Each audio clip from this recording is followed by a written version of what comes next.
surveillance vehicles everywhere lately. It's a good thing, I guess, for the deliveries or the gifts. What the heck? There's lights in this tree.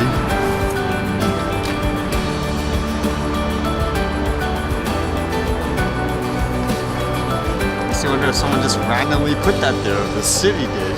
I'm guessing it's random. Okay, chilly day today. Still have to do some shopping stuff for the Christmas time as well.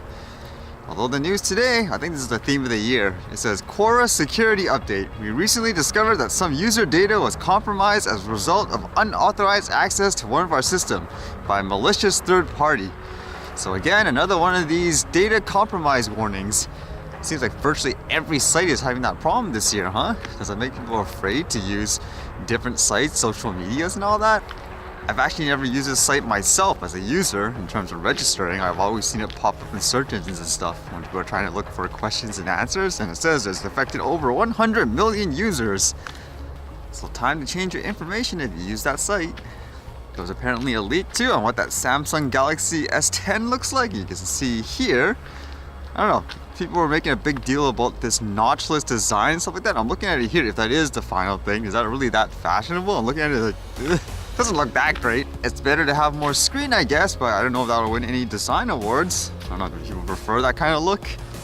And with all that news reports about how police departments are relying on people like the media, like to give them an aerial view and stuff like that because they don't have drones. It says here, New York police say they will deploy 14 drones. The New York Police Department said it stopped using drones after a pilot program in 2011, but it has continued to purchase them as recently as last year, documents show. Police commanders on Tuesday lifted a veil of secrecy covering the department's drone program, announcing they have acquired 14 unmanned aerial vehicles and have trained 29 police officers to fly them. As the largest municipal police department in the United States, the NYPD must always be willing to leverage the benefits of new and always improving technology. So they say it will be a good way to monitor large events, conduct search and rescue, or do things like trying to analyze and recreate, I guess, accident events and stuff like that, like with the footage. And of course, privacy is the biggest concern. It says the announcement on Tuesday sets the stage for a public debate in the city about civilian privacy and police technology, which is likely to be colored by the department's history of surveillance, including spying on Muslims and using military-grade cell phone tracking devices to eavesdrop on civilians. Sounds kind of harsh, isn't it?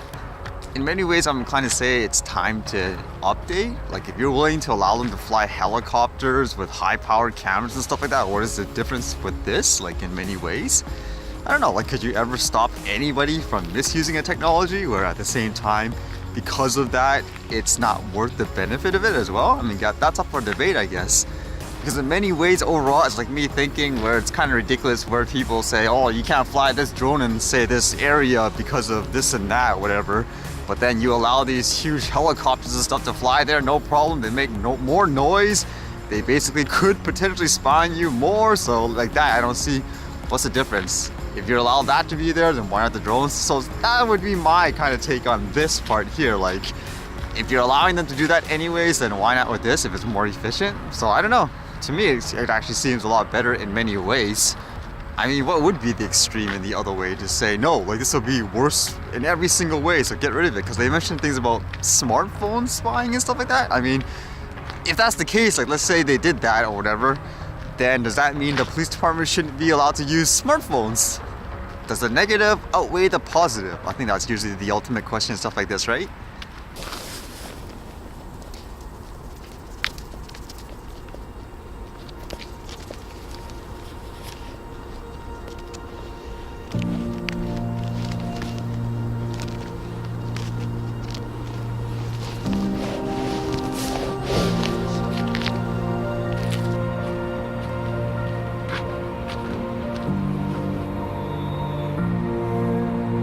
I was actually trying to play around with that gimbal yesterday, and I had a thought where could I just put the thermal camera on the gimbal itself without the actual phone, because it could actually work that way. I can just have the phone hooked up onto the actual handle with some kind of strap or whatever. But when I tried starting it without any type of phone, or actually first I put the camera on there and it couldn't calibrate like when it started up. So to me it's like, okay, is this still a weight thing? And then I tried turning it on without anything on it, and basically again, it doesn't really calibrate. It's the first time I've used a gimbal like this, but Is that normal? Like starting up those gimbals with no phone on and it doesn't actually position itself?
Alright, see you guys later.